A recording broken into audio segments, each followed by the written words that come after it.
Belanda menjajah Indonesia nyaris 350 tahun lamanya, menghasilkan banyak penderitaan bagi pribumi. Namun sebenarnya bagi pasukan Belanda tidak semudah itu mampu menyerang Indonesia, sebab faktanya ada banyak pejuang yang mati-matian untuk melawan mereka. Dan gak sedikit diantaranya jauh lebih sulit dilumpuhkan karena dikenal sakti mandraguna. Siapa sajakah mereka? Simak video ini sampai habis ya.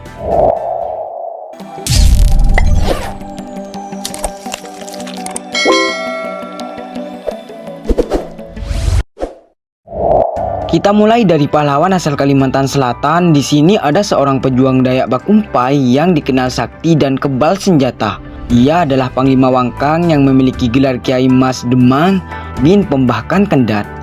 Panglima Wangkang adalah panglima perang Dayak berdarah Banjar yang dikenal akan peranakan dilnya yang cukup besar. Dalam perang Banjar, perang yang dilakukan oleh suku Bakumpai ini terjadi dengan tujuan mempertahankan distrik Bakumpai yang kini dikenal dengan nama Barito Kuala. Dalam catatan sejarah, perang Banjar ini adalah salah satu perang terlama di Indonesia. Perang ini mulai pecah sejak tahun 1859 dan baru berakhir pada tahun 1905. Bisa dibayangkan gak terhitung lagi jumlah penduduk pribumi di Kalimantan Selatan yang gugur melawan penjajah Belanda. Selama 46 tahun itu, Panglima Wangkang salah satu tokoh yang dianggap sebagai ancaman Belanda kala itu, sebab ia dikenal memiliki kesaktian kebal peluru selama berkali-kali turun perang dan menjadikannya seorang yang cukup berpengaruh. Pada tanggal 25 November 1870, ia sepakat untuk menyerang ibu kota Banjarmasin bersama pengikutnya sebanyak 500 orang. Dan pertempuran pun terjadi, namun kekuatan Belanda kala itu jauh lebih besar, sehingga Panglima Wangkang terpaksa menarik kembali pasukannya ke luar kota menuju Sungai Durrahman.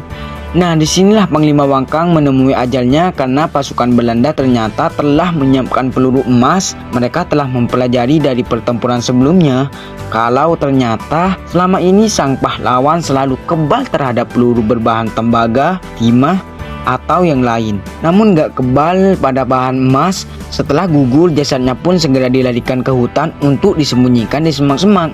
Namun pihak Belanda tak bisa menemukan jasadnya selama pencarian berhari-hari.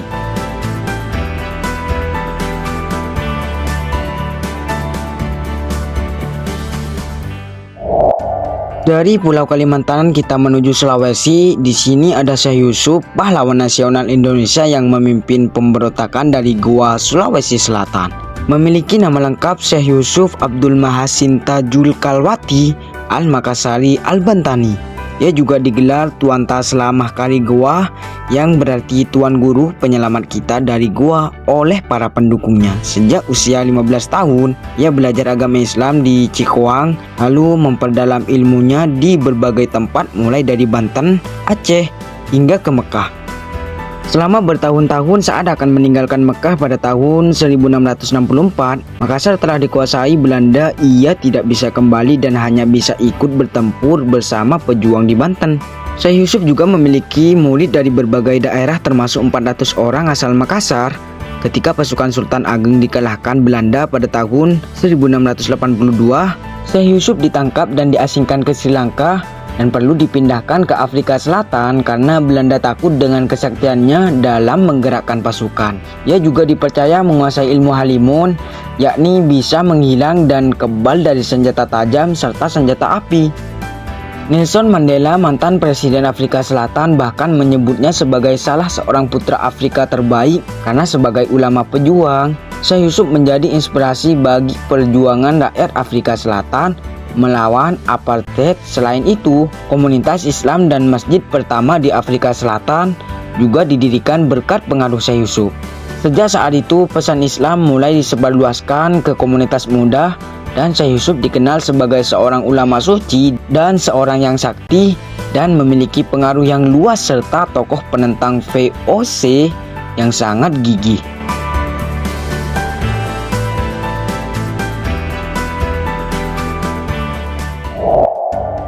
Sosok pahlawan yang memiliki kesaktian berikutnya datang dari negeri Sumatera Utara. Ia adalah Sisingamangaraja ke-12.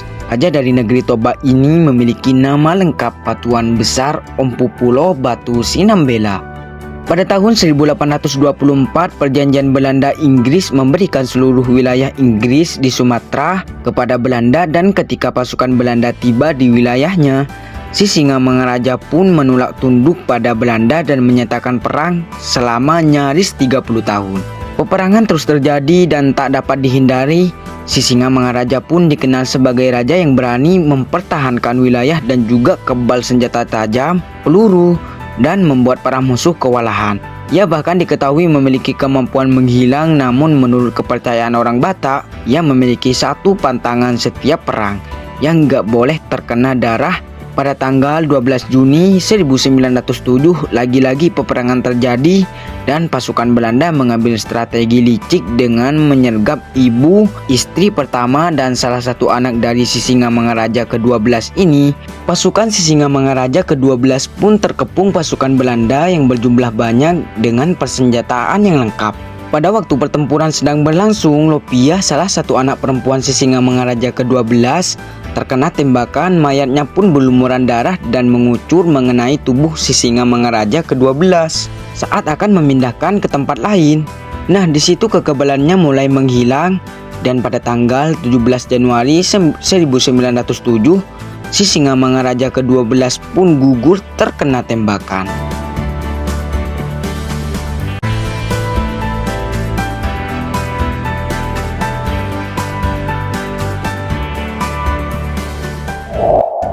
Dari Sumatera menuju ke Maluku, di sini ada seorang pejuang bernama Pattimura yang wajahnya lama menghiasi uang kertas Rp1.000 dengan golok di tangan. Sebelum melakukan perlawanan terhadap VOC, putra bangsawan dari Nusa ini pernah berkarir dalam militer sebagai mantan sarsar militer Inggris. Namun saat Belanda datang kembali untuk menguasai Maluku pada tahun 1816, rakyat mulai menentang karena mengalami kondisi yang buruk selama 2 abad dikuasai. Di bawah pimpinan Kapitan Pattimura, rakyat Maluku pun mulai bangkit mengangkat senjata. Setahun kemudian pun perang pecah.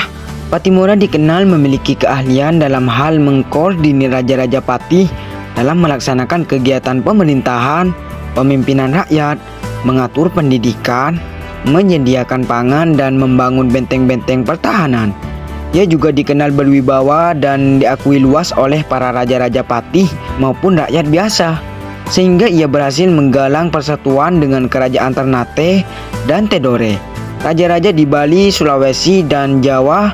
Dan pertempuran ini berhasil menghancurkan pasukan Belanda. Namun pada akhirnya perang Pattimura ini berakhir akibat politik adu domba, tipu muslihat yang tentunya dilakukan oleh Belanda, dan Pattimura dihukum mati karena dikhianati.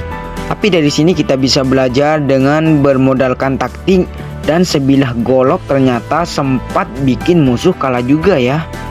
Orang-orang telah mengenalnya dengan panggilan Kapitan Pattimura dengan nama sebenarnya Thomas Matulese. Namun teori lain yang terkesan cocok logi juga ramai dibicarakan bahwa nama asli pahlawan nasional kemerdekaan ini adalah Ahmad Lusi. Mengesampingkan ini semua, yang pasti Pattimura adalah pahlawan yang gigih melawan tentara Belanda, namun berakhir karena pengkhianatan. Di balik perjuangannya merebut kemerdekaan, hingga kini sosoknya masih menjadi misteri. Ia adalah pahlawan nasional yang tak bermakam berbagai literatur. Sejarah hanya menjelaskan Kapitan Pattimura berakhir di tiang gantungan pada 16 Desember 1817 tanpa ada yang menyebutkan di mana Pattimura dimakamkan. Hanya ada patung di Ambon yang mungkin mengingatkan kita akan perjuangannya.